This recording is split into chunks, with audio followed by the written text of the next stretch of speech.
ओम सभी को सादर नमस्ते जी। आप सभी का स्वागत है हमारे यूट्यूब चैनल वैदिक धर्म पर। और हम पढ़ रहे हैं सत्यात प्रकाश का 11वां समोल्लास।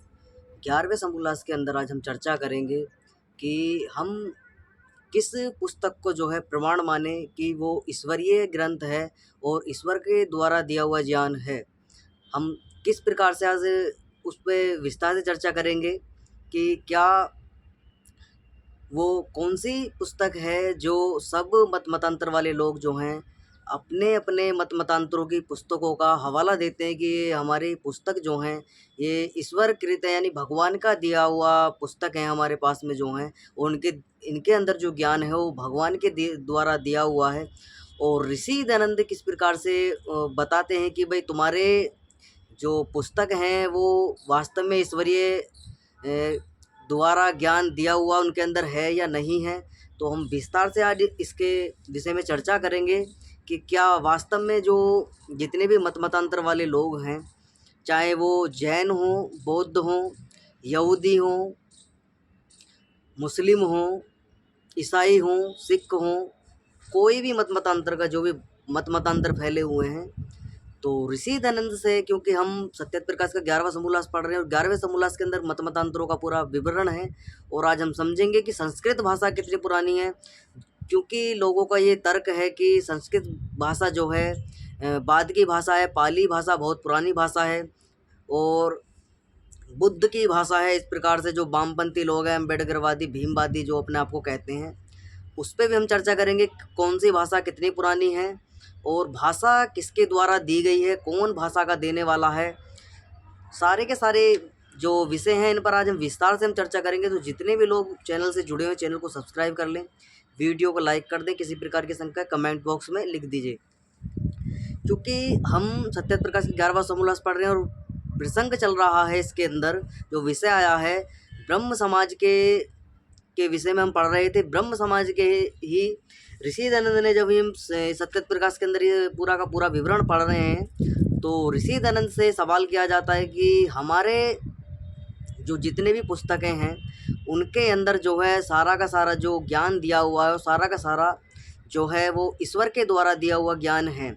तो ऋषि दयानंद किस प्रकार से तर्क देते हैं, क्या उनको बताते हैं कि कौन सी पुस्तक को हम माने कि वास्तव में ईश्वरीय कृत है, ईश्वर के द्वारा दिया हुआ ज्ञान है या नहीं है, और कितनी पुरानी वो पुस्तक है, क्या उनकी जो मतलब क्या विशेषता है जो ईश्वर के द्वारा दिया हुआ ज्ञान है, और पुस्तक जो है ईश्वर के द्वारा दिया हुआ ज्ञान जिस पुस्तक के अंदर है उनकी क्या विशेषताएं। तो ऋषि दयानंद पूरा स्पष्ट बताएंगे उसमें किस प्रकार से पूरा का पूरा विवरण ये चला। तो ये तर्क करते हैं कि ये सारे के सारे जो पुस्तकें हैं, जो बाइबल हो, कुरान हो, या जिंदा वेस्ता हो यहूदियों का, या ईसाइयों की बाइबल हो, कुरान हो मुस्लिमों की, और बौद्धों का जो विनय पिटक आदि इनके ग्रंथ हैं, उनके अंदर जो सारे के सारे विवरण लिखा हुआ है, तो ये तर्क देते हैं कि ये सारे के सारे जो इनके अंदर ज्ञान विज्ञान लिखा हुआ है वो सारा का सारा ईश्वर का दिया हुआ है। तो ऋषि दयानंद किस प्रकार से इन्हें बताते हैं कि तो ऋषि दयानंद इनसे बताते हैं कि भाई हम जो तुम पुस्तकों को जो तुम उदाहरण दे रहे हो कि इनके अंदर जो है ईश्वर के द्वारा दिया हुआ ज्ञान इनके अंदर है। तो ऋषि दयानंद किस प्रकार से इनको समझाते हैं कि भाई तुम जो ये सिद्ध करते हो वो कि इसके अंदर ईश्वर के द्वारा दिया हुआ ज्ञान है। तो ऋषि दयानंद बताते हैं हम कोई भी पुस्तक ईश्वरीय प्रणत व सर्वांश सत्य जो तुम बता रहे हो कि सारी के सारी पुस्तकें ईश्वर के द्वारा दी हुई उनके अंदर ज्ञान है, क्योंकि तो ऋषि दयानंद बता रहे हैं क्योंकि मनुष्य जो है, मनुष्य की जो बुद्धि है वो इतनी विकसित नहीं है कि वो सारे का सारा ज्ञान विज्ञान और सृष्टि का पूरा जो विवरण है वो ठीक प्रकार से जो है लिख सके, उनका विवरण दे सके। तो ठीक प्रकार से जो मनुष्य की बुद्धि है वो अल्पज्य है। तो जितने भी सारे के सारे ग्रंथ लिखे हुए हैं, तो ऋषि दयानंद किस प्रकार से बता रहे हैं कि बुद्धि निर्भ्रांत होती है, इससे उनके बनाए ग्रंथ सब भ्रांत होते हैं, इसलिए हम सबसे सत्य ग्रहण करते हैं और असत्य को छोड़ देते हैं, चाहे सत्य वेद में हो, बाइबल में हो, कुरान में हो और अन्य किसी ग्रंथ में हो, हमको सत्य को ग्रहण करना है, सत्य का त्याग हमको करना चाहिए। तो ऋषि दंत स्पष्ट कह रहे हैं कि चाहे जहाँ से हमको सत्य मिलता है, तो ये सारा का सारा दृष्टांत जो ऋषि दयानंद से बता रहे हैं कि वो हमको सत्य उनसे ग्रहण करना लेना चाहिए। तो जिस बात से तुम आग्रही होना चाहते हो उस बात से असत्य ग्रही ठहरते हो। तो ऋषि दंड इनको जवाब देते हैं कि ये कहते हैं कि हमको जो है जितने भी मतलब ये ग्रंथ हैं उनसे सत्य सत्य हमको सीख लेना चाहिए। तो ऋषि दंत बताते हैं कि भाई सत्य आखिर है किसके अंदर, जो तुम सत्य ग्रहण करना चाहो तो सत्य वास्तव में जो तुमको सत्य मिलेगा वो कौन सी ऐसी पुस्तक है, कौन सा वो मत है जो तुमको सत्य मार्ग पर ले जाने वाला है, सत्य ज्ञान तुमको देने वाला है, कौन सा इतना बुद्धिमान मनुष्य है जो जिसकी तुम बात करते हो कि इनके अंदर सारे के सारी जो है सत्य विद्या लिखी हुई हैं। तो ऋषि दंत बताते हैं कि जो तुम तर्क दे रहे हो बाइबल का, कुरान का, जिंदावेस्ता आदियों का, इनका जो तुम तर्क दे रहे हो और तुम कह रहे हो कि हम वेद के अंदर से भी अच्छी बात हमको सीख लेनी चाहिए। तो ऋषि दनंद जब ये कहते हैं कि ये बात सारी ऋषि दनंद के सामने दृष्टांत ये रखते हैं, तो ऋषि दनंद बताते हैं कि बाइबल के अंदर जो तुम बाइबल का तर्क देते हो, बाइबल के अंदर लिखा हुआ है सारा का सारा इतिहास। ईसा मसीह का जन्म कब हुआ, ईसा मसीह के माता पिता क्या कौन थे, और ईसा मसीह के जो अनुयायी थे वो कौन थे, उनका सारा का सारा विवरण एक जो एक संप्रदाय चलता है, एक मत जो चला तुम्हारा, यानी जो तुम ईसाई मत को मानने वाले लोग हो, तुम्हारा सारा का सारा जो तुम्हें इतिहास है वो सारा का सारा वर्णित है उसके अंदर। तो तुम इस जो तुम भगवान जिसको मानते हो, तुम ईसा मसीह को भगवान मानते हो, और ईसा मसीह के द्वारा जो सृष्टि का विवरण दिया गया है कि 6 दिन तक जो है उसने सृष्टि का निर्माण करा। पहले सूर्य बनाया, फिर चंद्रमा बनाया, फिर तारे बनाए, फिर पृथ्वी बनाई, फिर समुद्र बनाया, और 6 दिन में सारी की सारी पृथ्वी ये सारा का सारा संसार बना दिया और 7वें दिन आराम करा। तो इस प्रकार का तुम्हारा सृष्टि उत्पत्ति का निर्माण तुम्हारे जो बाइबल है उसके अंदर विवरण मिलता है, क्योंकि 13वां जो समूला सत्य प्रकाश के अंदर ऋषि दंत ने लिखा हो सारा का सारा ईसाई मत का लिखा हुआ है। ऐसे ही 14वां जो समूलास है उसके अंदर भी यही लिखा हुआ है कि कुरान के अंदर जो है मोहम्मद ने सारी की सारी सृष्टि का निर्माण किया, किस प्रकार से किया, और हजरत मोहम्मद पैगंबर ही सबसे पहले इस सृष्टि में उत्पन्न हुए। इस प्रकार का पूरा पूरा इतिहास उसका लिखा हुआ है।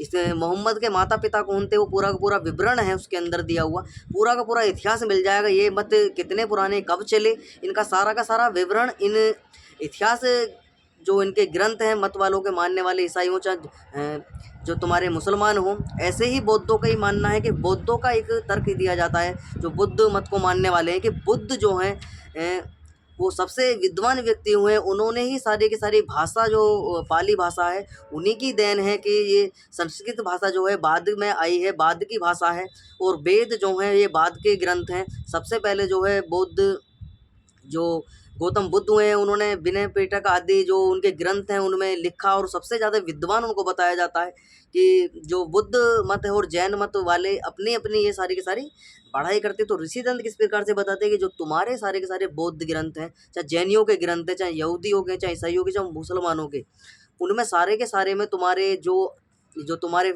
चलाने वाले मत को चलाने वाले लोग हैं, जो तुम्हारे जिनको तुम भगवान मानते, उन्हीं का उसके अंदर विवरण मिलेगा। प्रकृति का ठीक प्रकार से निर्माण कब हुआ, प्रकृति किस प्रकार से संसार बना, और सारा का सारा जो विवरण है सृष्टि का काल कितना हो चुका है, सृष्टि कितनी पुरानी हो चुकी है, और ये कितनी सृष्टि है और कब तक चलेगी, पूरा का पूरा विवरण जो उनके अंदर देखने को नहीं मिलता है। तो ऋषि दनंद इनसे तर्क इस चीज़ का देते हैं कि जो तुम तर्क देते हो तो इससे ये जो है खंडित होता है तुम्हारी जो सारी की सारी बातें हैं, क्योंकि तुम्हारे अंदर सारा का सारा इतिहास लिखा हुआ है और सृष्टि का जो विवरण है, सृष्टि किस प्रकार से बनती है, सृष्टि का पूरा जो एक वैदिक सिद्धांत है, जो वैदिक वेदों के अंदर थ्योरी दी गई है सृष्टि निर्माण की, सृष्टि किस प्रकार से बनती है, सृष्टि किस प्रकार से ईश्वर चलाता है, सृष्टि का किस प्रकार से प्रलय करता है, वो तुम्हारे जो ग्रंथ हैं उनके अंदर देखने को नहीं मिलता है। तो ऋषि दयानंद इनसे बताते हैं कि जिस बात से तुम सत्यगिरी होना चाहते हो उस बात से तुम असत्यगिरी भी ठहरते हो, क्योंकि जब सब मनुष्य भ्रांति रहित नहीं हो सकते। तो ऋषि दंत बताने के जो सारे के सारे मनुष्य हैं ये अल्प ज्ञानी हैं, यानी कि कम बुद्धि वाले हैं, और इनको जो सृष्टि का पूरा पूरा ज्ञान विज्ञान है, ये सारी की सारी बातें जो उनके ग्रंथों में लिखी हुई जिनका तुम तर्क दे रहे हो वो सर्वथा जो है पूरी की पूरी सत्य नहीं हो सकती, कुछ कमियां उनके अंदर हैं। तो ऋषि दंत बताते हैं किस प्रकार से, तो तुम भी मनुष्य होने से भ्रांति सहित हो। जब भ्रांति सहित के वचन सर्वांश में प्रमाणिक नहीं होते तो तुम्हारे वचन का भी विश्वास नहीं होगा, फिर तुम्हारे वचन पर भी सर्वथा विश्वास ना करना चाहिए। जब ऐसा है तो विषय युक्त अन्न के समान त्याग के योग्य फिर तुम्हारे व्याख्यान पुस्तक बनाए का प्रमाण किसको भी नहीं करना चाहिए। तो ऋषिदंत स्पष्ट कह रहे हैं कि जब तुम्हारी बात ही सत्य नहीं है तो तुम्हारे ग्रंथों के अंदर लिखी हुई जो बातें वो क्यों कर सत्य हो सकती हैं। तो ऋषिदंत स्पष्ट इनका खंडन करते हैं। तो इस प्रकार से ऋषिदंत बताते हैं किस प्रकार से जो ये तर्क देते हैं कि हमारे ग्रंथ सबसे पुराने हैं, प्राकृतिक जो हमारी भाषा है पाली भाषा, बौद्ध जो अपने आप को भीमवादी जो है वो बताते हैं कि संस्कृत भाषा जो है बाद की भाषा है, आर्य विदेश से आए थे। इस प्रकार का तर्क दिया जाता था। वेदों के अंदर तो कहानी आदि लिखी हुई है, वेद आदि सत्य शास्त्रों के अंदर जो है कुछ भी ज्ञान विज्ञान नहीं है, सारा का सारा ज्ञान विज्ञान जो है ये ईसाइयों के द्वारा दिया गया है, बाइबल के अंदर है, कुरान के अंदर है, और बुद्ध के जो ग्रंथ हैं उनके अंदर लिखा हुआ है। वेदों के अंदर तो कुछ भी नहीं है, वेद तो गडरिये के गीत हैं। इस प्रकार के जो सारा का सारा दृष्टांत दिया जाता है इनके द्वारा। तो ऋषि दनंद किस प्रकार से व्याख्यान इनको देते हैं कि जैसे कि वेद के व्याख्यान में लिखा है। तो ऋषि दंत बता रहे हैं कि किस प्रकार। तो ऋषि दंत इनसे बताते हैं कि भाई तुम सर्वज्ञ नहीं हो। सर्वज्ञ का मतलब है कि तुम सब कुछ नहीं जानते, मनुष्य जो है वो सब कुछ नहीं जानते। तो ऋषिदंत बता रहे हैं कि ऐसे ही जो तुम्हारे ग्रंथों के अंदर लिखा हुआ है वो सर्वजय सत्य नहीं है, और तुम जो अपने आप को तर्क देते हो ईसा का, मूसा का, मोहम्मद का, पैगंबर का, आदि का, बुद्ध का, जैनियों का, ये सारा का सारा जो तुम तर्क देते हो इन अपने मत वालों को चलाने वाले जो तुम्हारे फॉलोवर हुए जिन्होंने तुम्हारे सारे के सारे मत चलाए हैं, उनका तुम विवरण देते हो, उनका तर्क देते हो कि सारी की सारी बातें इन्होंने लिखी हैं और इनके द्वारा, और ये सारे के सारे भगवान थे। इनको तुम बताते हो कि हज़रत मोहम्मद पैगंबर ईश्वर थे, और ऐसे ईसा मसीह को बताते हैं जो ईसाई लोग हैं, और बुद्ध लोग बुद्ध को भगवान बताते हैं, जैनी महावीर स्वामी और ऋषभ देव आदि को बताते हैं। तो ऋषिदंत बताने के कुछ तुम सर्वज्ञ नहीं, जैसे कि अन्य मनुष्य सर्वज्ञ नहीं है। तो जैसे अन्य मनुष्य यानी कि जो सारे के सारे संसार के अंदर मनुष्य हैं वो भी सर्वज्ञ नहीं है, तो इसी प्रकार तुम भी सर्वज्ञ नहीं हो। कदाचित भ्रम से असत्य को ग्रहण कर सत्य को छोड़ भी देते होंगे, इसलिए सर्वज्ञ परमात्मा का वचन का सहायता हमको अल्पज्ञों का अवश्य होनी चाहिए। तो ऋषि दनंद कह रहे हैं कि हमको ईश्वर की जो है सहायता हमको लेनी चाहिए। ईश्वर की सहायता किस प्रकार से लेनी चाहिए? ईश्वर के द्वारा दिया हुआ जो ज्ञान, ईश्वर की जो वाणी है उसकी हमें सहायता लेनी चाहिए। सत्य असत्य का ग्रहण हमें तभी हो सकता है जब ठीक ठीक सभी जो हमारी बुद्धि है सत्य शास्त्रों को पढ़ने के बाद में सत्य असत्य का त्याग करना, जब हम सत्य का असत्य का जो भेद करना जब तक हम नहीं सीख पाएंगे तो हम असत्य ग्रंथों को भी सत्य मानेंगे, और जो कुछ जो मनुष्यों के द्वारा बातें लिख दी गई हैं ग्रंथों के अंदर उनको भी हम सर्वत्र मान लेते हैं। तो ऋषिदंत बता रहे जैसे कि वेद के व्याख्यान में लिखा है वैसे तुमको वैसे मानना चाहिए, नहीं तो ये तो भ्रष्ट सतो भ्रष्ट, यानी कि जैसे तुम भ्रष्ट हो औरों को भी तुम भ्रष्ट कर दोगे तो हो जाना है। जब सर्व सत्य वेदों से प्राप्त है होता है जिनमें असत्य कुछ भी नहीं, तो उनका ग्रहण करने में शंका करनी अपने और पराई हानि मात्र कर लेनी है। तो ऋषि दनंद कह रहे हैं कि वेदों के अंदर जो तुम तर्क देते हो वो सत्य बात हमको ग्रहण कर लेनी चाहिए, असत्य को छोड़ देना चाहिए। तो ऋषि दनंद स्पष्ट कह रहे हैं कि वेदों के अंदर एक भी बात तुम असत्य जो है निकाल नहीं सकते। वेदों के अंदर क्योंकि असत्य कुछ भी नहीं लिखा हुआ है, और वेद जो है किसी मनुष्य के द्वारा लिखे हुए ग्रंथ नहीं है, मनुष्य के द्वारा दिया हुआ ज्ञान नहीं है। तो इसलिए वेदों के अंदर त्रुटि की तो कोई संभावना होती ही नहीं है। जो तुम कहते हो कि सत्य सत्य को हमें ग्रहण कर लेना चाहिए और असत्य का त्याग कर देना चाहिए, तो इस प्रकार का जो तुम दृष्टांत देते हो वेदों पे ये तुम्हारा लागू नहीं होता। ये दृष्टांत तुम्हारा लागू होता है जो तुम्हारे मनुष्यों के द्वारा जो बनाए हुए ग्रंथ हैं, बाइबल हो, कुरान हो, जिंदा वेस्ता हो यहूदियों का, या तुम्हारा जो ये ईसाइयों का, जैनियों का, या बौद्धों के द्वारा जो ग्रंथ लिखे गए हैं वो हो।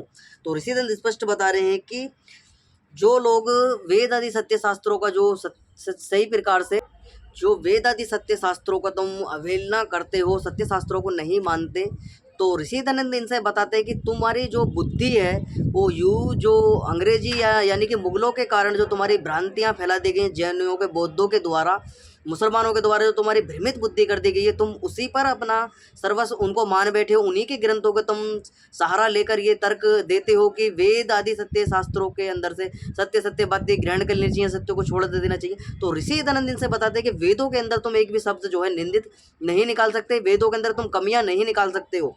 किसी भी प्रकार की, क्योंकि वेद जो है किसी मनुष्य के द्वारा लिखे हुए या मनुष्य के द्वारा दिया हुआ ज्ञान नहीं है, क्योंकि ये परमपिता परमात्मा ईश्वर के द्वारा दिया हुआ ज्ञान है और ईश्वर सर्वज्ञ है, वो सब कुछ जानता है। उसकी बनाई हुई सृष्टि में तुम देख भी सकते हो, जो परमपिता परमात्मा के द्वारा बनाई हुई सृष्टि है वो किस प्रकार से यथारूप उसको एक अच्छी सुव्यवस्था से बनाया गया है। किसी प्रकार की सृष्टि के अंदर तुम एक भी कमी जो है निकाल नहीं सकते हो कि यह सूरज वहाँ क्यों लगाया, चंदा यहाँ क्यों लगाया, पृथ्वी ऐसी क्यों बनाई। तुम किसी भी प्रकार के जो है ईश्वर की बनाई हुई संरचना के अंदर कमी नहीं निकाल सकते, क्योंकि तुम्हारी बुद्धि इतनी विकसित नहीं है कि तुम ईश्वर के बनाए हुए नियमों को तोड़ सको, ईश्वर के बनाए हुए नियमों को जो तुम काट सको।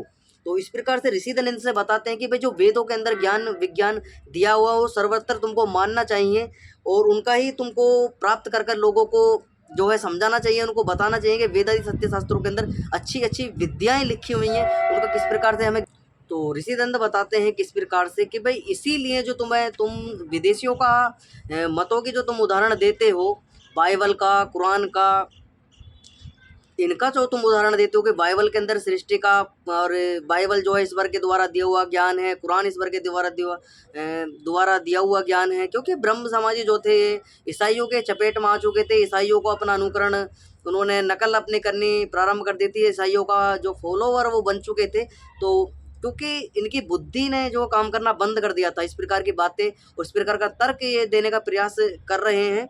तो ऋषि दंत बताते हैं कि जो तुम ऐसी ऐसी बातें करते हो, इसीलिए ही जो आर्यवर्त के लोग हैं वो तुम्हें अपना नहीं मानते हैं, किस प्रकार से अपना नहीं समझते, और तुम आर्यवर्त के उन्नति के कारण भी नहीं हो सके, क्योंकि जो तुम ऐसी ऐसी मिथ्या बातें करोगे लोगों के सामने, इस प्रकार की तर्क दोगे और अपनी संस्कृति की, अपनी सभ्यताओं की और अपने जो ज्ञान विज्ञान है उनकी तुम अवहेलना करोगे अपने आर्यवर्त के लोगों के सामने ही, तो तुमको क्यों कर वो जो है महत्व देंगे, और किस प्रकार से तुम जो है तुम आर्यवर्त की जो है उन्नति करने के बजाय अधोगति करने में लगे हुए हो। तो ऋषि दयानंद बताते हैं किस प्रकार से ये लोग आर्यवर्त लोग जो है तुमको अपना नहीं समझते हैं और उन्नति के कारण भी नहीं हो सके, क्योंकि तुम सब घर के भिक्षुक ठहरे।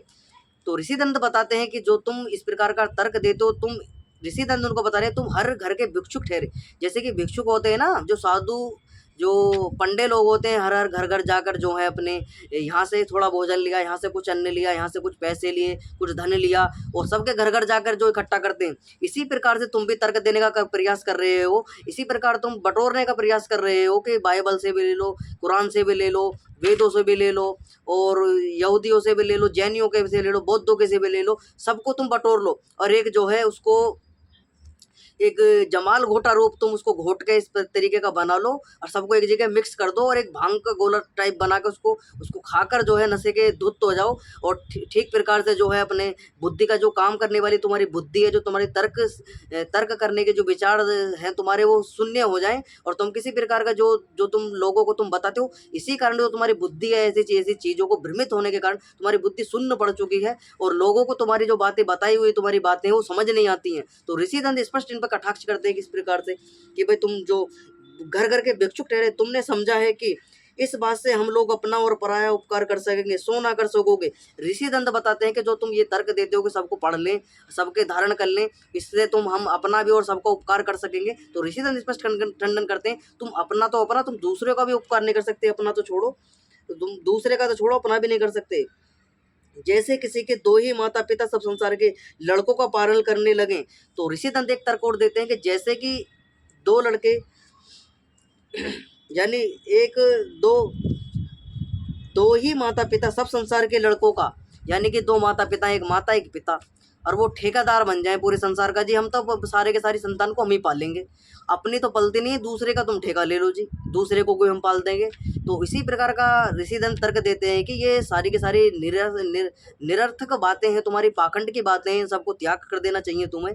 और इस प्रकार के जो तुम समाज के अंदर धारणा बना रहे हो उनका सर्वथा त्याग होना चाहिए, क्योंकि इसी कारण जो लोग तुम्हारे आर्यवर्त के लोग हैं वो अपना स्वीकार नहीं करते हैं, क्योंकि तुम उनको बहकाने का और उनको मूर्ख बनाने का कार्य जो तुम करते हो। तो अब ऋषि दंत बताते हैं कि तो लड़कों को भी नष्ट कर बैठे और वैसे ही आप लोगों की गति है। भला वेद आदि सत्य शास्त्रों को माने बिना तुम अपने वचनों की सहायता और सत्यता और असत्यता की परीक्षा और आर्यवर्त की उन्नति भी कर सकते, कभी नहीं कर सकते। तो ऋषि दंत बता रहे हैं कि तुम वेद आदि सत्य शास्त्रों को बिना पढ़े, बिना जाने, उनको समझे बिना और शास्त्रों का अध्ययन करे बिना अपने वचनों की सत्यता और असत्यता की परीक्षा और आर्यवर्त की उन्नति भी कभी नहीं कर सकते जब तक तुम वेद आदि सत्य शास्त्रों को नहीं पढ़ते। आर्यवर्त के अंदर संस्कृति जो है उसका ठीक प्रकार से तुम उसका ज्ञान अर्जन नहीं कर लेते, अपनी संस्कृति को ठीक प्रकार से नहीं जान लेते, तब तक तुम आर्यवर्त के अंदर जो है उन्नति कभी नहीं कर सकते हैं और सत्य असत्य की परीक्षा भी ठीक प्रकार नहीं कर सकते हो। जिस देश को रोग हुआ हो, उस ऋषि दंत एक तर्क और देते हैं, जिस देश को रोग हुआ हो उसकी औषधि तुम्हारे पास नहीं और यूरोपियन लोगों के पास तुम उस बीमारी का उस रोग का तुम इलाज ढूंढते फिरते हो। ऋषि दंत बता रहे हैं कि भाई जिस देश में तुम रहते हो, जिस देश के अंदर जो कमियां हैं वो तुम उन कमियों को दूर करने के लिए सहारा तुम लेते हो, यूरोपियन लोगों का, मुसलमान लोगों का, मुगलों का सहारा तुम लेते हो। और किस प्रकार से जो तुम्हारी अपेक्षा नहीं करते, वो तुम्हारा तिरस्कार करते, तुम अपना नहीं समझते और तुम उनको जो प्रायोरिटी देते हो उनको समझते हो अपना। तो ऋषि दंत स्पष्ट इनको बताते हैं कि भाई तुम तो उनको महत्वता देते हो और वो तुमको अपना समझते नहीं, अपेक्षा नहीं करते। आर्यवर्त लोग तुमको अन्य मतियों के दृष्टि से समझते हैं, तो इसीलिए ही जो आर्यवर्त के लोग हैं वो भी तुमको उनको इसी दृष्टि से समझ लेते हैं कि ये भी ईसाई और मुसलमानों की तरह ही हम पे अत्याचार करेंगे, हमको मूर्ख बना रहे हैं, इसीलिए तुम्हारी महत्वता तो समाज के अंदर नहीं बढ़ रही है। और क्यों तुमको प्रायोरिटी नहीं देते समाज के लोग? क्योंकि तुम दोगली इस प्रकार की बातें तुम करते हो सभी की, ये भी मेरा, ये भी मेरा, ये भी मेरा, ये भी सत्य, ये भी सत्य, सबको सत्य मान लेते हो। तो असत्य क्या है फिर? जब सभी सत्य है तो असत्य क्या है? ऋषि दंत इनसे पूछते हैं, इसीलिए तुम्हारी अवहेलना समाज के अंदर होती है। कभी समझकर वेद आदि के मानने से देश उन्नति करने लगो तो भी अच्छा है। जो तुम ये कहते हो कि सब सत्य परमेश्वर से प्रकाशित होता है, पुनः ऋषियों के आत्माओं में ईश्वर से प्रकाशित हुए सत्यार्थ वेदों को क्यों नहीं मानते? तो जो ऋषि दंत इनसे बता रहे हैं कि जो तुम ये मानते हो कि सारी की सारी जो विद्या हैं वो सारे की सारी विद्या परमेश्वर ने दी हैं, तो जो ऋषियों के द्वारा दिया हुआ ज्ञान, आत्माओं में दिया हुआ ज्ञान ईश्वर से प्रकाशित हुआ है, सत्यार्थ वेदों को क्यों नहीं मानते? तो ये वेदों की तो अवहेलना करते हैं और बाकी जो सत्य जो शास्त्र हैं, चाहे जैनों के, बौद्धों के, ईसाइयों के हों, मुगलों के हों, उनको तो ये प्रायोरिटी देते हैं, उनको तो सत्य मानते हैं, लेकिन वेदों की अवहेलना करते हैं, वेदों को सत्य नहीं मानते। तो इसीलिए दयानंद सरस्वती ने पे कटाक्ष किया कि भाई तुम ये दोगली बातें क्यों करते हो, दो तरह की बातें क्यों करते हो, कि बाकी तो सारी की सारी बातें सत्य हैं, जो सत्य है उसको तो तुम जो है तिरस्कार करते हो, उसको त्यागते हो तुम, और जो असत्य बातें उनको तुम ग्रहण करने में लगे हुए हो। तो ऋषि दंत आगे लिखते हैं, यही कारण है कि तुम लोग वेद नहीं पढ़े और वेद ना पढ़ने की इच्छा करते हो। ऋषि दंत से बताते हैं कि तुम वेद नहीं पढ़े और वेद ना पढ़ने की तुम इच्छा करते हो, क्योंकि तुमको वेदोक्त ज्ञान हो सकेगा। तो ऋषि दंत बता रहे हैं, जब तुम वेद आदि सत्य शास्त्रों को पढ़ना नहीं चाहते, पढ़ते नहीं, तुमने नहीं पढ़े, तो तुम्हें किस प्रकार से वेद आदि सत्य शास्त्रों का जो है ज्ञान हो सकेगा?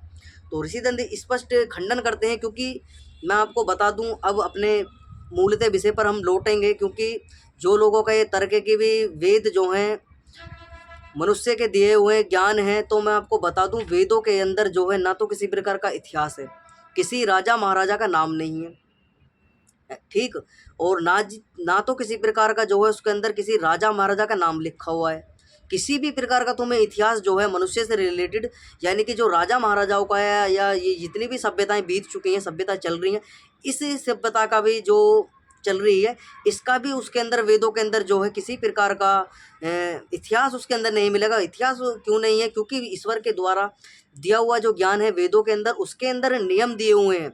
नियम क्या है? सृष्टि किस प्रकार से बनती है, सृष्टि किस प्रकार से चलती है, सृष्टि का पालन किस प्रकार से ईश्वर करता है, सृष्टि का प्रलय किस प्रकार से होता है, प्रकृति के द्वारा सृष्टि का निर्माण किस प्रकार से ईश्वर करता है, ये सारे के सारे जो नियम हैं वो वेदों के अंदर लिखे हुए, वो सारी की सारी विद्याएं वेदों के अंदर लिखी हुई हैं। उसके अंदर ईसा का, मूसा का, राम का, कृष्ण का, मोहम्मद का, हजरत का, इनका किसी का नाम उसके अंदर नहीं है। हम स्पष्ट कहते हैं कि महाभारत और रामायण जो है ये मनुष्यकृत लिखे हुए ग्रंथ हैं और ये राजा महाराजाओं का इतिहास इनके अंदर है।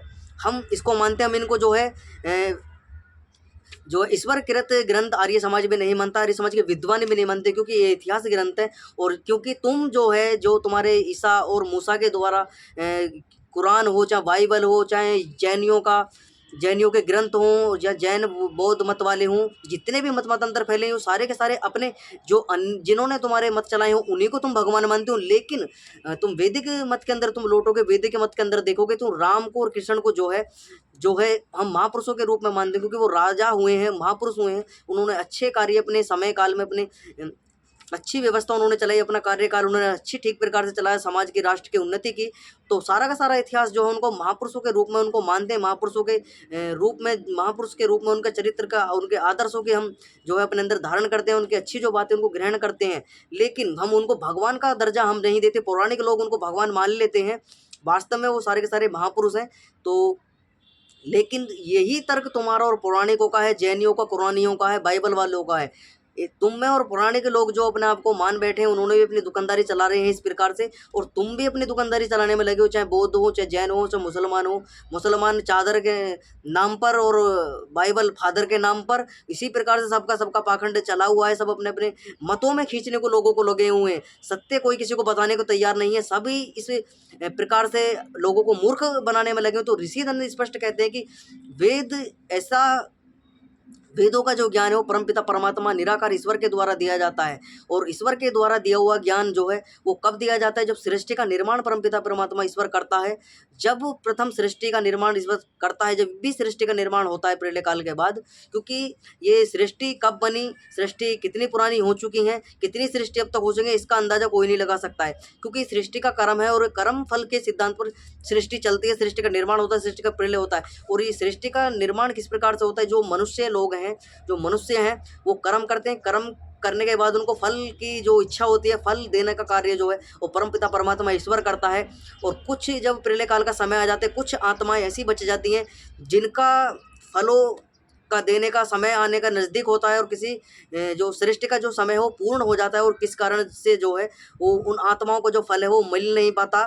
तो सृष्टि का निर्माण दोबारा ईश्वर करता है उन आत्माओं को फल देने के लिए, उनके कर्मों की फल देने के लिए। जिन्होंने अच्छे कर्म करे थे उनको अच्छी योनियों में ईश्वर भेजता है, जिन्होंने गलत कर्म करे हैं उनको गलत योनियों में, कीट पतंग आदि, बंदर, कुत्ता, बिल्ली आदि जो वृक्ष आदि हैं, शेर, चीता आदि पशु पक्षी, इन योनियों में ईश्वर उनको भेज देता। इसी के कारण ये सृष्टि जो है इसका आदि नहीं कभी अंत होगा, ये कब चली इसका किसी को पता नहीं है। तो हम इससे हम ये तो पता लगा सकते हैं ये सृष्टि कितनी पुरानी हो चुकी है और कितनी अभी तक चलेगी। तो ये सृष्टि जो वर्तमान की सृष्टि है ये 1,96,08,53,124 वर्ष इस सृष्टि को हो चुके हैं। इतनी पुरानी ये सृष्टि हो चुकी है और इतनी लगभग 2 अरब होने को है, और इतनी ही अभी सृष्टि का समय बचा हुआ, इतनी ही सृष्टि अभी और चलेगी। तो ये 28वां कलयुग हमारा चल रहा है। कलयुग के 5,124वें वर्ष अभी तक व्यतीत हो चुके हैं। 25वां वर्ष अभी हमारा जो चैत्र शुक्ल प्रतिपदा आएगी, उसके नव वर्ष जब हमारा लगेगा चैत्र शुक्ल प्रतिपदा को, जब हम 5,125वें वर्ष यानी कलयुग के 5,125वें वर्ष में हम प्रवेश करेंगे। तो ये सृष्टि का निर्माण है। सृष्टि का निर्माण परमपिता परमात्मा किस प्रकार करता है? वो सत्व, रजस और तमस की जो प्रकृति के 3 अवस्थाएं हैं, 3 गुण हैं, इनको लेकर जो परमपिता परमात्मा है, इन तीनों के तीनों गुणों से, इन तीनों की सहायता से जो है सत्व, रजस, तमस के कारण ही ये संपूर्ण सृष्टि का निर्माण परमपिता परमात्मा करता है। क्योंकि जो ये 3 अनादि तत्व हैं, परमपिता परमात्मा और आत्मा और प्रकृति। ये प्रकृति का जो तुम रूप देखते हो ये विकृति रूप है, मूल प्रकृति का रूप नहीं है। मूल प्रकृति जो है, जब प्रकृति जब प्रलय होता है तो मूल प्रकृति अपने स्वाभाविक रूप में आ जाती है। ये पूरा का पूरा ब्रह्मांड जो है अपना अंधकार में छा जाता है। बहुत ही छोटे छोटे सूक्ष्म, जो आंखों से भी ना दिखाई देने वाले कण हो, इस अवस्था इस प्रकृति की हो जाती है। दूर दूर तक कुछ भी जो इतने सूक्ष्म कण प्रकृति के हो जाते हैं कि हम उनको देख भी नहीं सकते। और ये सारे के सारे प्रकृति का जब निर्माण परमपिता परमात्मा ईश्वर सृष्टि का निर्माण करता है, तब इन तत्वों को इकट्ठा करता है। और इन तत्वों को तुम अपने अंदर भी देख सकते हो, क्योंकि हमारी जो शरीर बना हुआ है ये 3 तत्वों से ही मिलकर बना है। सत्व, रजस और तमस, ये प्रकृति के गुण हैं। तो इन्हीं गुणों का जो हमारे शरीर है, ये तीनों के तीनों गुण हमारे अंदर होते हैं। इन गुणों को तुम किस प्रकार से पता लगा सकते हो? पता तुम इस प्रकार से लगा सकते हो, कोई बहुत ही सज्जन व्यक्ति है, किसी का बुरा नहीं करता, बहुत अच्छा व्यक्ति है, धार्मिक व्यक्ति है, पूजा अनुष्ठान करता है और वेद आदि सत्य शास्त्रों को पढ़ता है। ये नहीं कि मंदिर में जाता है, घंटी बजाता है, उसको वो धार्मिक नहीं। जो वेद आदि सत्य शास्त्रों को पढ़ता है, यज्ञ करता है, हवन करता है, शास्त्रों को पढ़ता है, प्रचार प्रसार करता है, ऋषियों महर्षियों का जो है सम्मान करता है, इस निराकार परमपिता परमात्मा की उपासना करता है, उसमें तुम सारे के सारे जो सत्व रज का गुण है उसके अंदर तुम देख सकते हो। रजोगुण का तुम देखना चाहो तो जो अधिक धनवान व्यक्ति है, जो धन कमाने में प्रवृत्त है और अपने ही प्रपंच में लगा हुआ है, अपने ही शौक मौज में लगा हुआ है, अपने धन आदि कीर्ति आदि परिवार के चक्कर में लगा हुआ है और अधिक जो है तला हुआ भोजन और इस प्रकार का जो मिर्च मसाले आदि जो चंचल प्रवृत्ति जो होती है, शौक मौज, अच्छे वस्त्र आदि जो इन सभी तरह के आडंबरों में लगवाया व्यक्ति, उसके अंदर तुम जो है रजस रजस तम जो गुण है वो उसके अंदर देख सकते हो। और तुम तमस किसी के अंदर देखना चाहो तो तमस की प्रवृत्ति यह है कि वो अधिक क्रूर होगा और अधिक जो है लोभी होगा और दुनिया को जो है लूटने वाला होगा, ठगने वाला होगा, दुनिया पर अत्याचार करने वाला होगा, व्यक्तियों को हानि पहुंचाने वाला होगा, जीवों की हिंसा करने वाला होगा। इस प्रकार के जो गुण तुम्हें किसी के अंदर देखने को मिलेंगे मनुष्य के, तुम उससे अंदाजा लगा सकते हो कि भाई ये तमोगुणी व्यक्ति है, इसके अंदर जो है अधिक से अधिक ज़्यादा से ज़्यादा पाप इसके अंदर प्रवृत्त हैं, ये बहुत ही तमोगुणी व्यक्ति है, ये किसी को खुश देखना नहीं चाहता, सबका जो है हानि करने में लगा हुआ है। ये तीनों के तीनों गुण जो हैं ये प्रकृति के गुण हैं और जो जिसके अंदर इन तीनों गुणों के अधिक महत्व किसी इन तीनों गुणों में से जिसके अंदर हो जाती है वो उसी प्रवृत्ति को धारण कर लेता है व्यक्ति। और जो किसी के अंदर अच्छे सत्व सत्व सत्व यानी सत्व गुण आ जाता है, जो यानी कि जो अच्छी अच्छी बातों को सीखने वाला है, अच्छे का ही प्रचार करने वाला है और सबका भला चाहने वाला है, सबके भले में अपना भला चाहने वाला है, परमपिता परमात्मा निराकार ईश्वर की उपासना करने वाला है, वेद आदि सत्य शास्त्रों को पढ़ने वाला है, दान देने वाला है, दान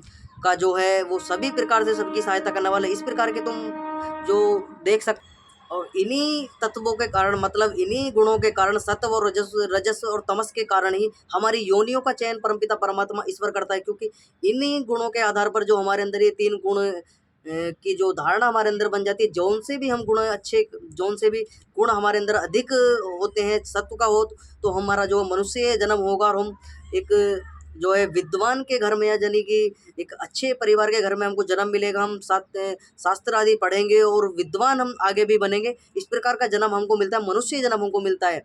और जो रजस है, रजस के अंदर भी एक जो है मनुष्य जीवन मिलता है, लेकिन निर्धन बहुत ही निर्धन परिवार में ऐसे परिवार में मिलेगा कि हमें बहुत ही ज़्यादा जो है संघर्ष अपने जीवन को लेकर करने पड़ेगा, अपने सुख सामग्री आदि हमें दिन रात हमको मेहनत करनी पड़ेगी, परिश्रम बहुत अधिक करना पड़ेगा सारी जो सामग्री है उनको एकत्रित करने में। तो इस प्रकार का जो है हमें अपना पूरा जीवन अपना जो है हमारे कर्मों पर निर्धारित होता है कि जो लोग ये सोचते हैं कि ये तो इसके भाग्य हैं कि भाई अच्छे घर में इसको जन्म मिला, तो भाग्य का मतलब जो हमने दान पुण्य अच्छा हमने कार्य अपने इस वर्तमान जन्म जो है हम इसमें कर लेंगे तो वो हमें जो पर जन्म हमको मिलने वाला यानी पुनर्जन्म जो हमारा होगा कभी जो हमारे इस शरीर को छोड़कर अगला जन्म हमारा कभी मिलेगा, तो इसी से हमारा निर्धारण होगा हमने कितने दान पुण्य किए, कितने शास्त्र आदि हमने पढ़े, कितना हमने अच्छा व्यवहार किया, लोगों की कितनी सहायता हमने की, ये सारा का सारा हमको फल स्वरूप हमको लौट के मिलता है, ईश्वर के द्वारा हमको दिया जाता है।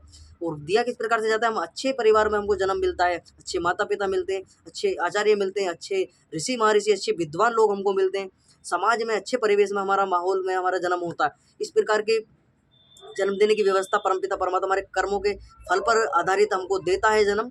और ऐसे ही जो तमोगुणी व्यक्ति हैं उनको इससे अंदाज़ा लगा सकते हैं, जो मांस खाते हैं, मद पीते हैं यानी शराब पीते हैं, बीड़ी पीते हैं, सिगरेट गुटखा आदि और दिन रात लिप्त प्रपंचों में रहते हैं, दुराचार दुरसंग व्यभिचार आदि इनमें फंसे हुए हैं, काम क्रोध लोभ मोह आदि इनमें फंसे हुए हैं और वेद आदि सत्य शास्त्रों से बिल्कुल अनभिज्ञ हो चुके हैं, शास्त्रों का कोई मतलब ही नहीं है, लेना देना नहीं है, बस अपने जानवरों की तरह जिसके अंदर जानवर प्रवृत्ति है यानी कि खाने कमाने में ही लगे हुए प्रवृत्त हो चुके हैं बिल्कुल। और जो है बुद्धि का जो कार्य है वो समझना उन्होंने बिल्कुल ख़त्म कर दिया, बस उनको इतना पता है खाना कमाना है, बालक पालने हैं, बस इतनी जो जिसके अंदर बुद्धि है, मांस खाना है, दारू पीनी है, सिगरेट पीनी है, तो वो अपने जन्म का अंदाज़ा इस प्रकार से लगा सकते हैं कि उनका जन्म जो होगा वो ऐसी योनियों में होगा जो निकृष्ट योनियाँ हैं, जो गधे हैं, कुत्ते हैं, बिल्ली हैं, जो कीट पतंग मच्छर आदि मल मूत्र में रहने वाले कीट आदि हैं, वृक्ष आदि हैं, ऐसे अनंत अंधकार योनियों में अनंत काल यानी लाखों वर्षों तक वो योनियों में भटकता रहता है, इस प्रकार की योनियों को भोगता है। इस प्रकार से अपने जो मनुष्य जीवन है को सार्थक बनाइए, वेद आदि शास्त्रों को पढ़िए। और हम वेद को ईश्वरीय ग्रंथ इसलिए मानते हैं और ऋषि दंड स्पष्ट कहते हैं क्योंकि वेदों को हमारा जो मानने का उद्देश्य है ईश्वर, क्योंकि वेदों के अंदर किसी राजा महाराजा जो किसी भी मनुष्य का जो इतिहास उसके अंदर नहीं लिखा हुआ है, किसी भी प्रकार का उसके अंदर इतिहास नहीं है। इतिहास तुमको मिलेगा नहीं, क्योंकि उसके अंदर सारा का सारा विज्ञान उसके अंदर वेदों के अंदर है कि सृष्टि किस प्रकार से बनती है, सूर्य चंद्रमा नक्षत्र आदि किस प्रकार से गति करते हैं, इनका निर्माण किस प्रकार से होता है, तो सारा का सारा विज्ञान उनके अंदर मिलेगा। जल किस प्रकार से बनता है, वायु किस प्रकार से बनती है, और किस प्रकार से ईश्वर इनका निर्माण करता है, कौन कौन से तत्व हैं जिनसे इनका निर्माण होता है, ये सारा का सारा ज्ञान विज्ञान जो हमें परमपिता परमात्मा के द्वारा दिया हुआ ज्ञान जो वेद है उसके अंदर मिलता है। बाकी जो जितने भी तुम मत मतांतरों के अंदर, चाहे बाइबल हो, कुरान हो, जिंदावेस्ता हो, यहूदी हो, जैन हो, बौद्ध हो, पारसी हो, नानक वाले हो, कबीर वाले हों, जितने भी, इनके अंदर तुम्हें सृष्टि विज्ञान बिल्कुल देखने को नहीं मिलेगा। और ऊपर ऊपर से ऊटपटांग बातें इनके अंदर लिखी हुई मिलेंगी सृष्टि विज्ञान के विषय में। तो ऋषि दयानंद बताते हैं किस प्रकार से कि भाई ये हम जो लोग ये कहते हैं कि वेद सबसे बाद के, तो वेदों का इनको तो वेदों की तो बात छोड़ दीजिए ना, सृष्टि का निर्माण काल भी नहीं पता है कि सृष्टि का ये कौन सा वर्ष चल रहा है, कितनी पुरानी सृष्टि होगी और कितनी पुरानी, कितनी अब तक ये इसकी मतलब कब तक ये चलेगी ना, ये भी नहीं पता कि सृष्टि का जो प्रथम सृष्टि का निर्माण हुआ था उसमें मनुष्य की उत्पत्ति कहाँ हुई थी, ये इनको तक नहीं पता होगा। मैं आपको बता दूँ, सृष्टि का जब इस सृष्टि का निर्माण हुआ तो सब प्रथम इस सृष्टि के निर्माण में जो मनुष्य की उत्पत्ति हुई थी, उत्तरी पृष्ठ जो तिब्बत जिसको बोला जाता है, हिमालय का क्षेत्र, उसमें सब प्रथम मनुष्य की उत्पत्ति हुई थी वहीं से। और एक चीज़ और आपको बता दूं मैं कि जितने भी तुम लोग संसार के अंदर देखते हो, सारे के सारे एक माता पिता की संतान नहीं है। जो ये लोग कहते हैं कि ब्रह्मा की सारी संतान ब्रह्मा की हैं, ये ब्रह्मा की मनु और शतरूपा की, सॉरी क्षमा चाहूँगा, मनु और शतरूपा की संतान है, तो ऐसा नहीं है। तो मनु और शतरूपा और ब्रह्मा का जो वंश है वो श्री रामचंद्र जी को जो वंश है उसमें श्री राम का जन्म हुआ, जो ब्रह्मा का वंश है उसमें सारी की सारी व्यवस्था जो सृष्टि का निर्माण जब सर्वप्रथम ईश्वर ने किया, तो सारे के सारे मनुष्य, सहस्त्रों मनुष्यों का जन्म ईश्वर ने, सहस्त्रों मनुष्य, लाखों मनुष्य ईश्वर ने बनाए थे, अलग अलग माता पिता के संतान हैं।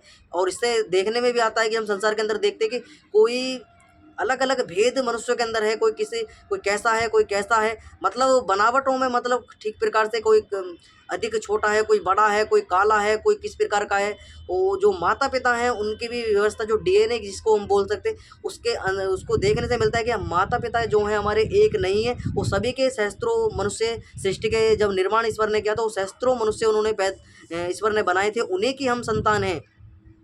और जो हमारी भाषा है, जो लोग ये कहते हैं कि भाषा जो है ईश्वर ने नहीं दी है, वो ये मानते हैं कि हमें तो अपना आप स्वयं आ जाती है, भाषा ईश्वर के द्वारा दी हुई नहीं। तो मैं उनको बता दूं, जो लोग ये कहते हैं कि तर्क दिया जाता है कि भाषा तो अपना आप नहीं आती, किसी के द्वारा सिखाई जाती है, और कुछ ये लोग कहते हैं कि अपना आप आ जाती है, तो मैं उनको बता दूं, जो भाषा जो हमारी चली हुई आ रही है, ये डीएनए से हमारी चली हुई आ रही है, यानी कि हमारे पूर्वजों से हमारी भाषा मिली हुई है। हमारे पूर्वजों ने जो भाषा, सृष्टि के निर्माण जब हुआ था, प्रथम सृष्टि में जब मनुष्य उत्पन्न हुए थे, जो हमारे पूर्वज जो हमारे नहीं है, जब उनको सृष्टि में परमपिता परमात्मा ने भाषा उनको दी थी, वही भाषा हमारी पीढ़ी दर चलती चलती वो हम तक पहुंची है। और वो हमारी भाषा हमने अपने माता पिता से सीखी, अपने माता पिता से, हमने गुरु से, अपने आचार्य से, अपने जो है विद्यालय आदि में जाकर सीखी हमने वो भाषा। सब प्रथम तो भाषा का ज्ञान हमको माता पिता जैसे ही हो जाता है, परिवार से ही होता है, क्योंकि माता पिता के हम संतान होते हैं, तो माता पिता हमको बचपन में ही सिखाना प्रारंभ कर देते हैं।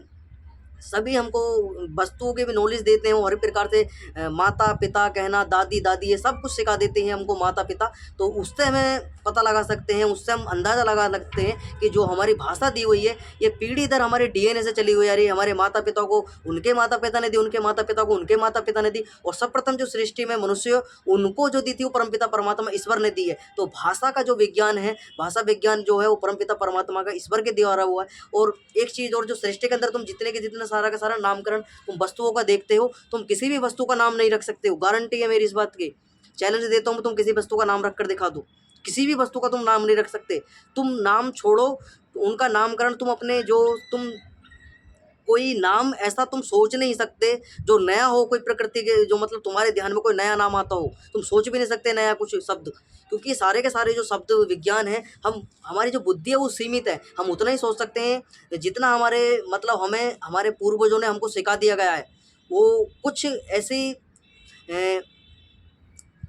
जो हमारे मतलब ज्ञान जो हमारा है, पूर्व संचित कर्म जो होते हैं उनके द्वारा कुछ ज्ञान हमारी आत्मा में लौट कर मुक्ति काल तक वो हमारे साथ रहता है। जो हमारे पहला कोई जन्म हुआ होगा उसके संस्कार भी हमारे इस जन्म में रहते हैं। अगला जन्म जो हमको मिलेगा वो जन्म कब तक रहते हैं वो संस्कार, जब तक हमारी मुक्ति नहीं होती है, जब तक हमको मोक्ष नहीं मिल जाता है, तब तक वो संस्कार निरंतर हमारे चित्त में संचित होते रहते हैं और जन्म और मरण तक हमारे पर्यंत हमारे साथ रहते हैं, जब तक हमारी मुक्ति नहीं हो जाती।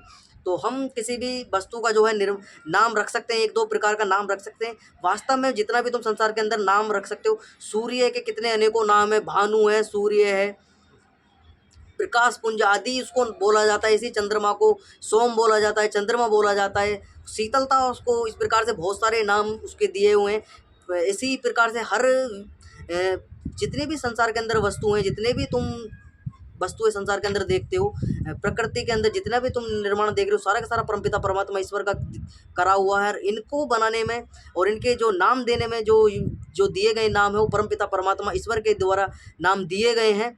और जो भाषा हमारी चलती सभ्यताओं के आधार पर हमारी भाषा बदलती रही। इसी प्रकार से जो है अनेकों प्रकार से भाषाओं में नाम बदलते जो है उनके पढ़ते उनके बदलते चले गए नाम, और बहुत सारे नाम जो होते चले गए, क्योंकि सारे के सारे जो नाम हैं वो जो तुम सुनने को मिलता है कि भाई तमिल में कुछ और नाम बोला जाता है, इधर उत्तरी भारत में जो कुछ और नाम से वस्तु को जाना जाता है। तो ये सारे के सारे जो ये नाम हैं, सारे के सारे प्राचीन जो हमारे महापुरुष यानी कि हमारे माता पिता ने हमारे पूर्वज हुए हैं, उन्हीं ने वो भाषा उनको परमपिता परमात्मा ने सिखाई थी। वो उसी भाषा के आधार पर चले हुए वो नाम आ रहे हैं। जिस जिस क्षेत्र में लोग रहते हैं उसी भाषा को अधिक तो महत्वता देते हैं। तो ये सारी की सारी भाषाएं जो हमारे पूर्वजों से चली हुई है और पूर्वजों को जो हमारी भाषा दी परमपिता परमात्मा ने दी है। तो ये सारी की सारी भाषा का जो विज्ञान है, ये सारे के सारी जो संस्कृत भाषा है हमारी, उसी भाषा में से सारी की सारी भाषा निकली हुई हैं। उसी में से अनेकों भाषा का सबका ये रूपांतरण हुआ है। अनेकों प्रकार से जो विभाजित हो चुकी हैं भाषा, चाहे उर्दू हो, चाहे फारसी हो, चाहे इंग्लिश हो, ये सारी की सारी भाषा जो है ये संस्कृत भाषा से ही निकली हुई है। लोग मानने को तैयार नहीं है, संस्कृत भाषा को बता दें कि सबसे बाद की भाषा है। तो सबसे प्रथम भाषा जो हमारी संस्कृत भाषा, इसी भाषा से सबके निर्माण हुआ है। तो हमें परमपिता परमात्मा ने ईश्वर ने जो हमको भाषा दी थी वो संस्कृत भाषा हमको ईश्वर ने दी थी। उसी से ही बदलते सभ्यताओं के आधार पर, पूर्वजों के आधार पर उन्होंने अपने अपने साधारण भाषाओं को अपने अपने जो है हिसाब से भाषाओं को जो है बनाना प्रारंभ कर दिया, उनको रूपांतरण करना प्रारंभ कर दिया। लेकिन वास्तव में जो भाषा आपको मिलेगी वो सब भाषाओं की जो जनक है वो संस्कृत भाषा है, क्योंकि उसके अंदर सर्वाधिक करोड़ों शब्द उसके अंदर हैं। और हिंदी में ले लो, जो संस्कृत, इसमें तुम इंग्लिश में ले लो, सीमित शब्द हैं, 24 से 26 आदि शब्द उसके अंदर मिलते हैं इंग्लिश के अंदर। उनसे अधिक शब्द ही नहीं है। फ्रांस में चले जाओ, जर्मनी में चले जाओ, अलग अलग भाषा तुम्हें मिलेंगी सभी की। तो वास्तव में सर्वाधिक जो शब्द हैं वो संस्कृत भाषा के अंदर करोड़ों शब्द हैं। अनेकों प्रकार से नाम तुम संस्कृत भाषा में ले सकते हो। संस्कृत हिंदी में तुम्हें 2-4 नाम मिलेंगे, इंग्लिश में एक तो नाम मिल जाएगा तुम्हें किसी वस्तु का, लेकिन संस्कृत में हर वस्तु के अनेकों नाम हैं, 100, 200, 500 अनेकों प्रकार के से नाम उसके अंदर संस्कृत भाषा के अंदर हैं। तो ऋषि दंत बताते हैं कि भाई भाषा विज्ञान जो है सृष्टि के अंदर, जब सृष्टि का निर्माण परमपिता परमात्मा ईश्वर ने किया, वो सृष्टि के प्रारंभ में भाषा भी दी, वेद भी दिए, और सारा का सारा ज्ञान विज्ञान जो है वेदों के आधार पर हमको दिया। और सब प्रथम जब सृष्टि हुई तो 4 ऋषियों को वे ज्ञान जो है आत्मा में परमपिता परमात्मा ने उनकी ईश्वर ने दिया। वो उसी ज्ञान के विज्ञान को उन 4 ऋषियों ने ब्रह्मा ऋषि को दिया। ब्रह्मा ऋषि ने जो है उसी ज्ञान विज्ञान को महर्षि मनु ने पढ़ा। महर्षि मनु से जो है और ऋषि महर्षियों ने पढ़ा। तो इसी प्रकार ज्ञान विज्ञान जो है वेदों का ये चलता हुआ आ रहा है, और ये महाभारत काल तक ये चला। उसके बाद भी ये निरंतर ऋषि जो वेद आदि सत्य शास्त्रों के महापुरुष हमारे ऋषि महर्षि, उनसे ये निरंतर संस्कृत भाषा चली हुई है, ये वेदों का ज्ञान निरंतर चला हुआ रहा है। तो जो सारा का सारा ज्ञान विज्ञान देता हो परमपिता परमात्मा, हर प्रत्येक मनुष्य को अलग अलग नहीं देता। वो सृष्टि के प्रारंभ में सारी की सारी व्यवस्था कर देता है। वो सारे का सारा निर्माण जो है सृष्टि का जब निर्माण करता है परमपिता परमात्मा, सूरज बनाता है, चंद्रमा बनाता है, नक्षत्र बनाता है, ग्रह बनाता है, तारे मंडल बनाता है, समुद्र बनाता है, प्रकृति के अंदर अनेकों प्रकार के फूल पत्ती, औषधि, वनस्पति, कीट पतंग, जीव जंतु, पशु पक्षी आदि सभी का निर्माण जो है वो अमोचुनी सृष्टि उसको बोलते हैं। वो किसी प्रकार की सहायता यानी कि सारे के सारे जो हैं वो पूर्ण यानी जवान अवस्था में सारे के सारे होते हैं। पेड़ छोटे बच्चेपन से पेड़ नहीं होते, बड़े बड़े वृक्ष उस समय होते हैं। ऐसे ही मनुष्य बड़े बड़े वो पैदा बनाता है परमपिता परमात्मा, बालक पैदा नहीं करता परमपिता परमात्मा। इसी प्रकार जो जीव जंतु हैं उनको माता, जो बड़े बड़े जीव हैं जैसे शेर का तुम अब जन्म देखते हो, माता पिता से जो संतानों की उत्पत्ति होती है। तुम शेरों में यानी जानवरों में चले जाओ तो जानवरों के अंदर जो ये अब मैथुनी सृष्टि चलती है, ये मैथुन यानी सेक्स की जो संभोग से जो सृष्टि चलती है अब। लेकिन प्रारंभ में जो सृष्टि हुई थी वो अमैथुनी सृष्टि हुई थी। वो परमपिता परमात्मा ने अपनी सहायता से प्रकृति को लेकर सत्व रजस और तमस की सहायता से जो है पूरा का पूरा संसार का निर्माण उससे किया था। लेकिन बाद में ये जब परमपिता परमात्मा ने पूरा का पूरा निर्माण कर दिया, फिर उसकी व्यवस्था जो है अमैथुनी मैथुनी सृष्टि में वो कन्वर्ट हो गई। मैथुनी सृष्टि में परमपिता परमात्मा ने एक ऐसी व्यवस्था कर दी कि भाई जो जीव हैं यानी कि वो स्वयं अपने इस प्रकार से जो है संतानों का निर्माण कर सकते हैं, संतानों की जो उत्पत्ति कर सकते हैं। वास्तव में उनको एक धातु हमको दी गई जिसको हम वीर यानी शुक्र हमको कहते हैं। उस धातु का परमपिता परमात्मा ने हमारे शरीर के अंदर उसका जो है धारण हमको कराए, वो धातु हमको दी गई जो जिसके कारण से हम जो संसार के अंदर जो सारा का सारा ये संसार चला हुआ रहा है वो इसी परमपिता परमात्मा के द्वारा दिया हुआ ये सारा का सारा ज्ञान है। वो सारा का सारा जो विज्ञान है परमपिता परमात्मा के द्वारा दिया है। ये सारी की सारी धातुएं जो है तुम देखते हो हमारे अंदर, शुक्र धातु जो सबसे शरीर की सबसे महत्वपूर्ण धातु है, जो सबसे लास्ट में जाकर बनती है। इसी के कारण हमारा जो शरीर है वो चल रहा है। तो उस धातु को देने वाला वो कौन है? परमपिता परमात्मा। उनने हमारे पूर्वजों को देती, उस पूर्वजों के डीएनए से ही वो सारी की सारी हमारे शरीर के अंदर चली हुई रही है। उसी से हमारा भी निर्माण, हमारे माता पिता से हमारा, हमसे हमारी संतानों का निर्माण होगा। तो इसी प्रकार से सृष्टि का जो निर्माण है वो चलता रहेगा प्रलय काल तक। जो प्रलय काल होगा उसी के लास्ट में जो है जब सारे के सारे प्रलय काल जब होगा, प्रलय काल के समय जो है पूरा का पूरा ब्रह्मांड जो है ये अपने मूल अवस्था में आना प्रारंभ हो जाएगा। यानी सत्व रजस और तमस की अवस्था प्रकृति की अपनी करने प्रारंभ कर देगी। पूरी सृष्टि जैसे अब तुम देख रहे हो, सूर्य चंद्रमा नक्षत्र तारे ग्रहमंडल ये सारे के सारे जो है सूक्ष्म अवस्था में आ जाएंगे। बिल्कुल ये कुछ भी तुम्हें दिखाई नहीं देगा। पूरा जो ब्रह्मांड है ये अंधकार रूप हो जाएगा और प्रकाशमान एक परमपिता परमात्मा ओम ईश्वर ही प्रकाशमान रहेगा। वो ही सर्वत्र है, वो काल से पर है, उसको वो काल में बंधता नहीं है वो किसी प्रकार से जो है।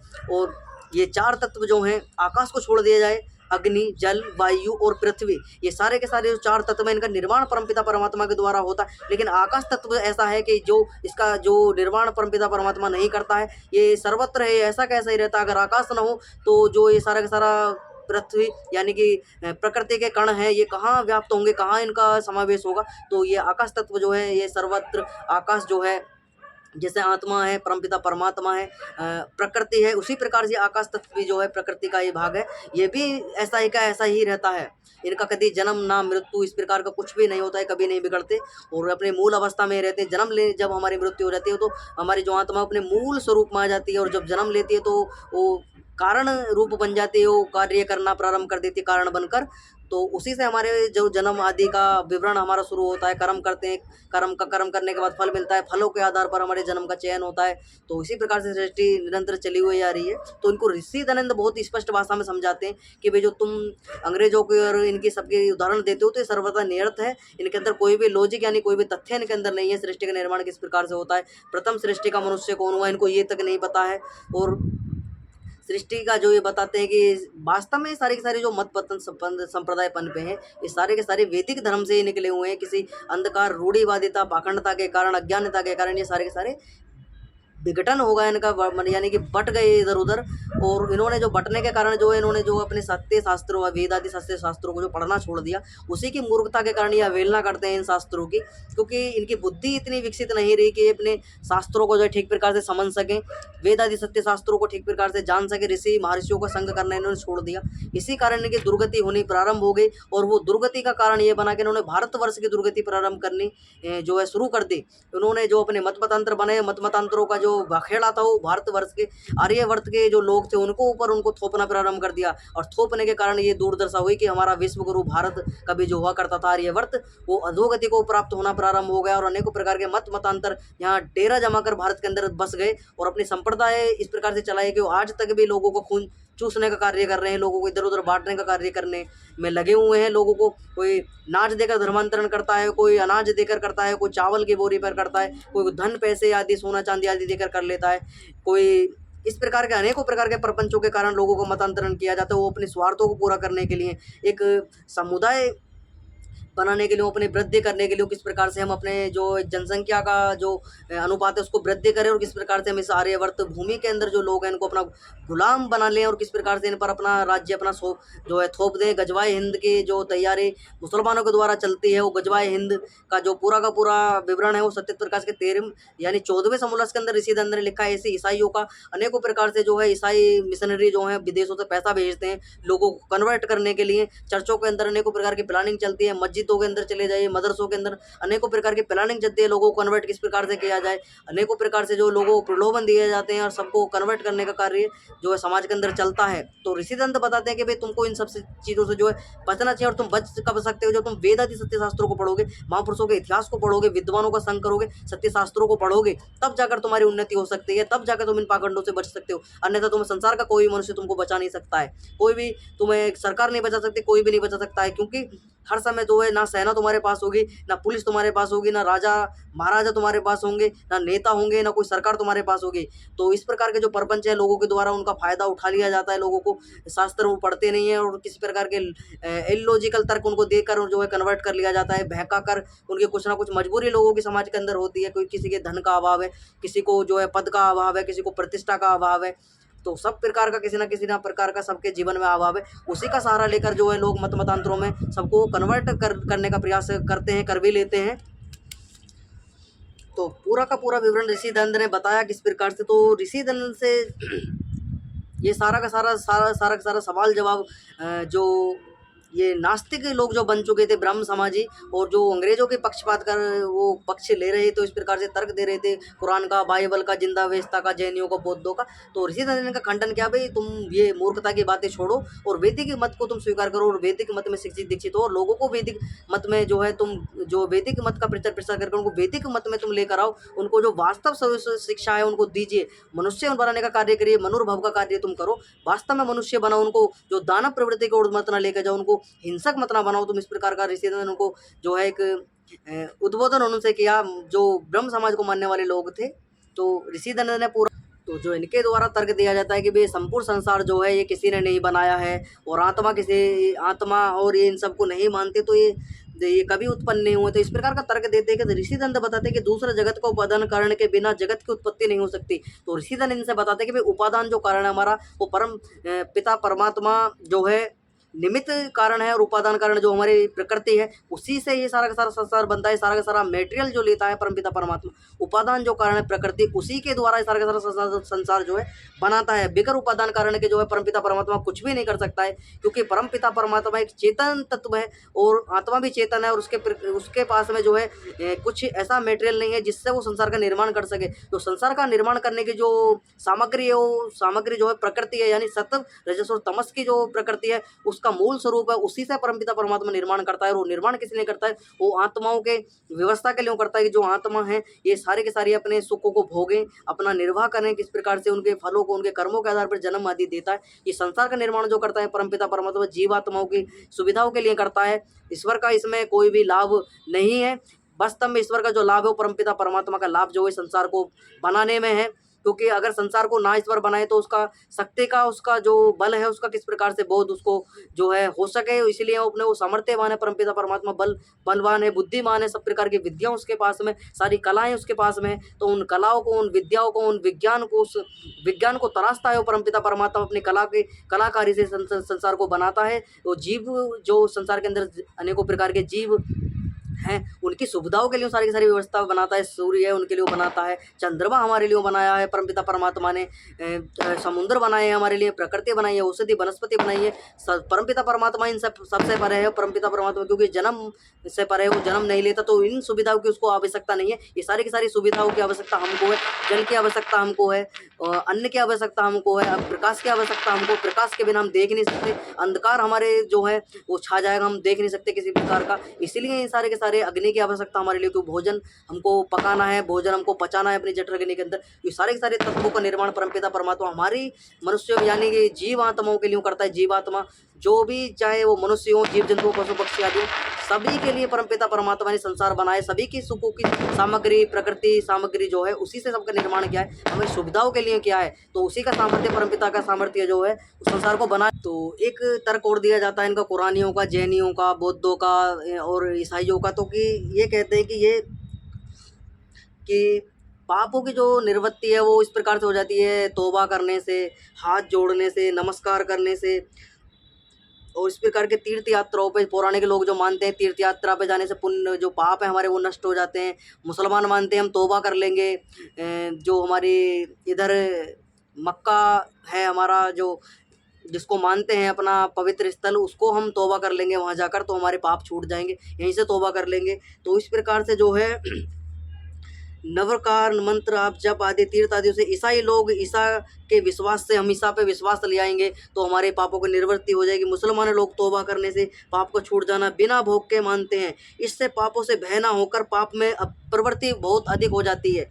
तो ऋषि दंत बता रहे कि इनको इस प्रकार से करने से लोग जो है पापों से छूटते नहीं है, अन्यथा इनको इस तरीके की जो है दुआ मांगने से, इस प्रकार से जो परमपिता परमात्मा से तौबा करने से, विश्वास लाने से, तीर्थ आदि पे जाने से पापों की जो प्रवृत्ति वो अधिक मनुष्य के अंदर प्रवृत्त हो जाती है, वो अधिक पाप करने के लिए। तो हर बार वो ये सोचता है कि भाई मैंने पाप कर लिया, हर बार मैं तौबा कर लूँगा तो मेरे पाप छूट जाएंगे, मेरे गुनाह कबू जो है छूट जाएंगे, अल्लाह मेरे गुनाह माफ़ कर देगा, और ऐसे ईसा मसीह मेरे जो ईसा है वो माफ़ कर देगा, विश्वास में ईसा पे ले आऊँगा। और ऐसे ही जो पौराणिक लोग हैं वो भी मानते हैं कि हम तीर्थ यात्रा पे चले जाएंगे, गंगा नहाई जाएंगे, खाटू श्याम चले जाएंगे, हनुमान जी के दौरे चले जाएंगे, हरिद्वार चले जाएंगे, दक्षिण में हम चले जाएंगे उधर, तुम्हारा सोमनाथ आदि पश्चिम का मंदिर है उसमें चले जाएंगे, और इधर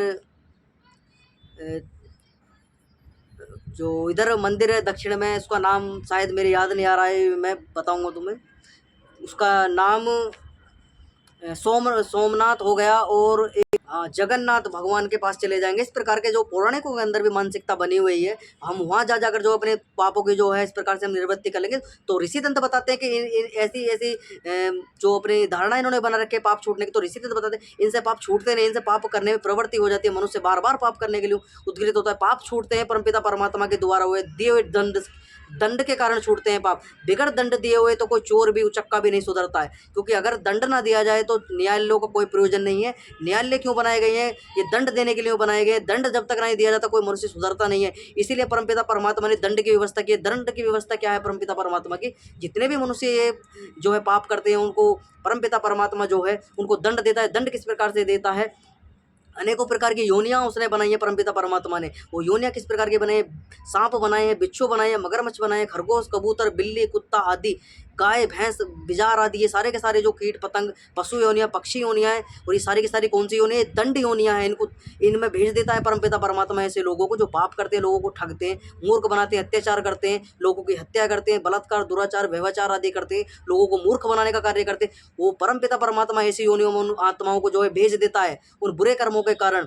तो ईश्वर जो है दंड से किसी को नहीं माफ करता, ईश्वर किसी के साथ पक्षपात नहीं करता है। ईश्वर के लिए सारी की सारी संतानें हैं ईश्वर की, ईश्वर ने सभी को बनाया, तो सभी को बराबर का अधिकार परमपिता परमात्मा ने दिया है कि सबको स्वतंत्र किया है। भाई अच्छे कार्य करो, बुरे कर्म करोगे तो कर्म फल सिद्धांत लागू परमपिता ने कर रखा है। कर्म फल सिद्धांत लागू तुरंत है, जन्म लेने के बाद ही, जन्म होते ही कर्म फल जो है सिद्धांत लागू हो जाता है। और जब मृत्यु पर्यंत तक जो व्यक्ति जिसने अपना पूरा जीवन जिया, कैसे कैसे उन्हें कार्य किए, उसी के बिहाफ पर दूसरा जन्म परमपिता परमात्मा उसको देता है।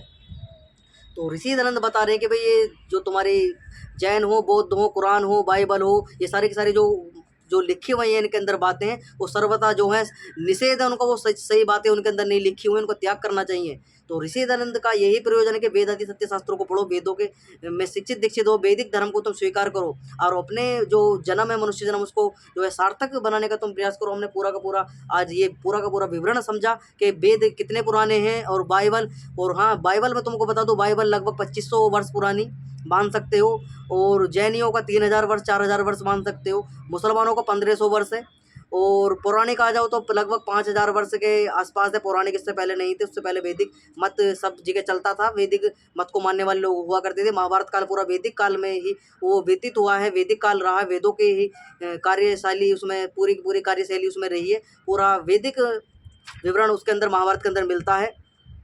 और ऐसे ही तुम जो है कबीरपंथियों को आ जाओ, लगभग 300-400 वर्ष पुराने कबीरपंथी भी हैं।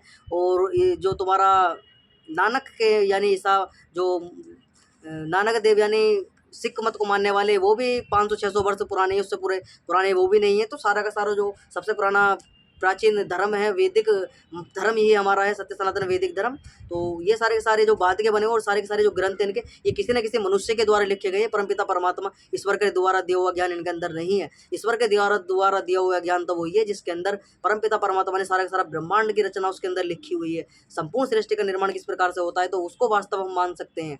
तो ऋषि दयानंद की जो पूरा का पूरा विवरण है वो फोकस इसीलिए है वैदिक मत पर, वेदों को ही प्रायोरिटी हमारे ऋषि दयानंद ने दी, क्योंकि उसके अंदर किसी राजा महाराजा किसी का मनुष्य का इतिहास उसके अंदर लिखा हुआ नहीं है। इसलिए जो महर्षि हैं वो वेदों को महत्वता देते हैं कि वेद परमपिता परमात्मा ईश्वर की वाणी है। इसीलिए उन्होंने जो नारा दिया था वेदों की ओर लौटो, वो नारा इसीलिए दिया था कि ये सारे के सारे जो मतांतर पनपे हुए मनुष्य के द्वारा बने हुए, तुम उस मत को स्वीकार करो जो परमपिता परमात्मा के द्वारा बनाया हुआ मत है, वो वैदिक मत है। वैदिक मत के अंदर ना हिंसा है, ना किसी के साथ भेदभाव है, ना छुआछूत है, ना अपरिचितता है, किसी प्रकार का तुम्हारे साथ में दुराचार व्यवचार अंदर नहीं है वैदिक मत के अंदर। तो सारा का सारा तुमको सबको समान अधिकार दिए गए वेदों के अंदर। इसीलिए ऋषि दयानंद ने जो है आर्य समाज संगठन की स्थापना की कि वे सबको वेदों के मत में स्वीकार और वैदिक मत में सबको शिक्षित दीक्षित होना चाहिए। 1875 में इसलिए आर्य समाज का संगठन जो है ऋषि दयानंद ने बनाया था, और वो किसी प्रकार से अब तक निरंतर कार्य कर रहा है। और बाकी जो संगठन तुम देख सकते हो उनके अंदर जो है तुम्हें पाखंडता, रूढ़िवादिता आदि अंधकार, इस प्रकार की अज्ञानता, मूर्खता बनाने का प्रयास ही तुमको मिलेगा। वेदों के अंदर आर्य समाज के अंदर तुम्हें किसी प्रकार का जो मूर्खता इस प्रकार की नहीं देखने को मिलेगी। तो आज की वाणी को यहीं विराम करेंगे। ओम सभी को सादर नमस्ते जी। सम